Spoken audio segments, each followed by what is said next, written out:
প্রথমেই খুবই আনন্দিত গর্বিত এবং আমার এই বিদ্যালয় আজকে আমার মনে হয় স্বয়ং সম্পূর্ণ হলো। আজকে যে আদিমতম যে জাতি এবং তাদের আদি যে ভাষা, সেই ভাষার শিক্ষক ছাত্র আমরা সকলেই আজ একটা প্রশিক্ষণের শিবির আমার এই বিদ্যালয়কে ওনারা মনোনীত করেছেন। এই জন্য আমি প্রথমেই এসেকার রাজ্য শাখা তথা এই বাঁকুড়া জেলার যে শাখা সভাপতি, চেয়ারম্যান, সম্পাদক সকলকে, এই ম্যানেজমেন্ট যারা আছেন তাদেরকে আমার বিদ্যালয়ের তরফ থেকে প্রথমেই আমার জোহার, নমস্কার এবং ধন্যবাদ, এবং আমার যারা ছোট আছে তাদেরকে আমার স্নেহাশিস জানিয়ে আমি দু চারটি কথা বলছি। আমরা জানি স্যারের কাছে আমি খুব বক্তব্যগুলো শুনলাম। আমি বাংলা ভাষা শিক্ষক, তাই এই বাংলা ভাষা এটা শুনতে আমার মনে হচ্ছে যে আমি যদি সময় পাই এবং আমি আসবো তো অবশ্যই, এবং এখানে আমি শুনবো। মাতৃভাষা, রবীন্দ্রনাথ ঠাকুর বলেছেন মাতৃভাষা হলো দুগ্ধ সম। একটা শিশু যেভাবে বড় হয় মায়ের দুধ পান করে, ঠিক মাতৃভাষা হচ্ছে সেই রকম। আমি যদি মাতৃভাষায় বিশেষ পারদর্শী না হতে পারি, আমার কিন্তু বিদেশের যত ভাষাই থাক না কেন, আমি যত ভাষায় পারদর্শী হই না কেন, আমি কিন্তু বিশারদ হতে পারবো না। তাই আজকের এই প্রশিক্ষণে যারা আছে তাদেরকে আমার অনুরোধ, মাতৃভাষার প্রতি মনোনিবেশ করুন। মাতৃভাষাকে নিজের ভাষা, জাতি সংস্কৃতিকে রক্ষা করে ভাষা, এই ভাষা স্যার বলেছেন যতই সংস্কৃত ভাষা আমাদের একেবারে চর্যাপদ, যেখানে আমরা বলি সাহিত্যের প্রাচীনতম নিদর্শন, কিন্তু আজকে স্যারের কাছে আমি যা জানলাম, আমার যতটুকু এই ভাষা সংস্কৃতি জানা আছে, স্যারের সঙ্গে আমার একমত আমি।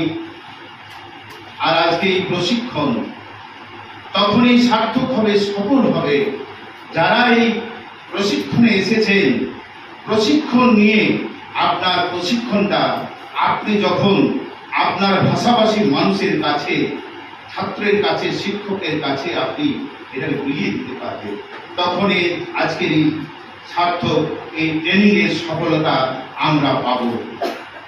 স্যার বলছিলেন আমরা ভুলে যাই নিজেদের জাতিসত্তাকে, ভুললে চলবে না।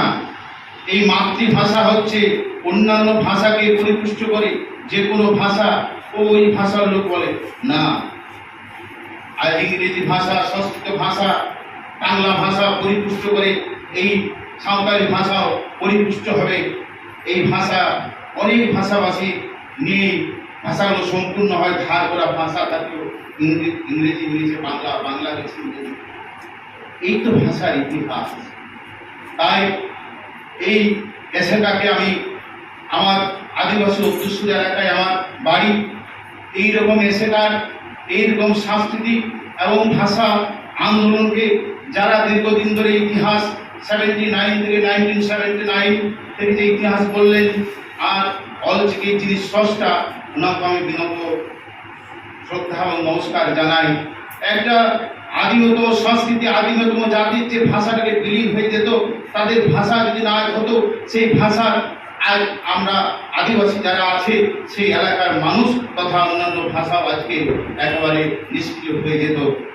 তাই বিদ্যালয়গুলো সরকারের কাছে যে এসেকা রাজ্য কমিটি, আমাদের বাঁকুড়া জেলা যে কমিটি আছে, আপনারা আপনাদের আন্দোলন করে যান।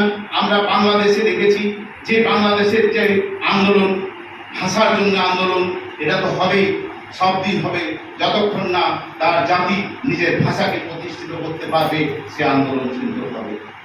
আজ আমার এই বিদ্যালয় হয়নি, কিন্তু রানীবাঁধ উচ্চ বিদ্যালয়ে আমিও প্রেসিডেন্ট ছিলাম 11 সাল থেকে। রানীবাঁধে ঝিলিমিলি স্কুলে প্রথম হয়েছিল 11-12 চালু, তারপরে এখন সব ক্লাসেই হচ্ছে। স্যারের কাছে শুনলাম ইউনিভার্সিটিতে চলছে, সারা বিশ্বে এই আদিবাসী সাঁওতালি যে ভাষা তার আন্দোলন চলবে যতদিন না এই ভাষাকে আমরা সঠিকভাবে আমাদের আদিবাসী সম্প্রদায়ের মাধ্যমে সম্পূর্ণ শেষ একেবারে তৃণমূল স্তর পর্যন্ত পৌঁছে দিতে না পারবেন, ততদিন আপনারা আপনাদের এই ভাষার জায়গায় আপনারা থাকুন, ভাষাকে আরো সমৃদ্ধ করুন, ভাষাকে সরকারি জায়গায় তুলে ধরুন। আমি যা শুনলাম সাংসদকে নিয়ে সেন্ট্রালে তুলে ধরেছেন, সেখানে সেই জায়গায় রাজ্য যেখানে আছেন আমাদের যে শিক্ষা এডুকেশন দপ্তর সেখানেও এই কমিটি করেছে। এই জন্য আমি ওনাদেরকে আমি ধন্যবাদ জানাচ্ছি। এইভাবে একটা ভাষা আন্দোলনের মাধ্যমে একটা ভাষা পরিপুষ্ট হয়। আর যে বিদ্যালয়গুলিতে আমি প্রথমেই আমার রানীগঞ্জ উচ্চ বিদ্যালয়ের আমি প্রেসিডেন্ট গভর্নমেন্ট স্পন্সরে, সেখানেও আদিবাসী ভাষায় যে অলচিকি স্কুল বিদ্যালয়গুলোর নাম আগামীদের লিখতে হবে। যে যে জায়গায় আদিবাসী এলাকার স্কুল আছে এই অলচিকি হরফে সেইগুলো লিখতে হবে। এটাও আজকে আমাদেরকে জানতে হবে, জানাতে হবে। এই ভাষাকে আরো অন্যান্য ভাষার সঙ্গে সমৃদ্ধ হবে, তখনই সেই ভাষা অন্যান্য ভাষাগুলো এইভাবে আপনাদের এই যে আজকের যে প্রশিক্ষণ সফল হোক, আমি এটাই কামনা করছি। আর বিদ্যালয়ের তরফ থেকে আরেকটা, যেটা কোনো অসুবিধার সম্মুখীন হবে না, প্রশাসন সঙ্গে আমারও কথা হয়েছে এবং এখানে স্থানীয় 4 কিলোমিটার দূরে আমাদের হসপিটাল আছে, কোনো অসুস্থ কোনো এদিকে রানীমান আছে, আপনি আমাকে ফোন করবেন বা আপনাদের আরও আমাদের বিভিন্ন মিডিয়া আছে, আমিও আছি। আমার হসপিটাল যে সুপার আছেন, হসপিটাল নিয়মিত আমি সকলের সঙ্গে যোগাযোগ রাখবো। বিদ্যালয়ের তরফ থেকে যা যতটুকু করার সেইটুকু আমি আপনাদের পাশে থাকবো, আপনাদের সাথে থাকবো।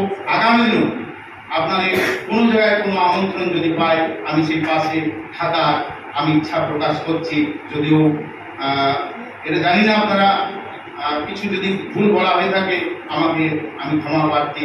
আর যেহেতু আমি আদিবাসী এলাকায়, আমার বাড়ি জঙ্গলমহলে নাচনা গ্রামে, আমি এই সব সংস্কৃতির সঙ্গে ছোট থেকে বড় হয়েছি। ছোট্ট ছোট্ট করে আমি সাঁওতালি ভাষাটাও শিখেছিলাম। কোনো কারণে হয়তো এখন ভুলে যাচ্ছি বিভিন্নভাবে। আমি তার জন্যে আদিবাসী গ্রামের মানুষের সঙ্গে আমি মাঝে মধ্যে মিশি। আমার এই হস্টেল, আদিবাসী হস্টেল, সেটা তো আমি রাখতে পেরেছি, সেটা আমার জন্যে। আমরাও চেয়েছি সব এলাকার মানুষ এই আদিবাসী ভাষায় প্রত্যেককে স্কুলে সেই শিক্ষাটা চালু হোক, কারণ তারা প্রকৃত শিক্ষায় মাতৃভাষায় শিক্ষিত হোক। আগামী দিনে আমি আরেকটা রানীগঞ্জ হয়েছিল, দেখেছিলাম এখন হয়তো হচ্ছে মেডিকেল পরীক্ষা হচ্ছে এই ভাষাতেই। আরো আগামী দিনের আন্দোলন, যেটা স্যারের কাছে শুনলাম, আগামী দিনের বৃহত্তর জায়গায় আমাদের এই ভাষাকে প্রতিষ্ঠিত করবেন। এই এসেকার মতো সংস্থা আমার কাছেও জানা ছিল না, কিন্তু আজকে আমি খুব পরিপুষ্ট হলাম এই জায়গায় এসে। এই পরিচয়ের কথা আপনাদেরকে বলে আপনাদের আবার জোহার জানি আমি আমার কথা শেষ করছি। আর একটি ঘোষণা, আমি আপনাদের সকলকে, আমি যেহেতু আপনাদের সান্নিধ্যে মানুষ হয়েছে আমার এলাকায়, আর এত বড় ভাষার এই জায়গায় প্রশিক্ষণ, আমি একদিন দুপুরে আপনাদেরকে আমি আমার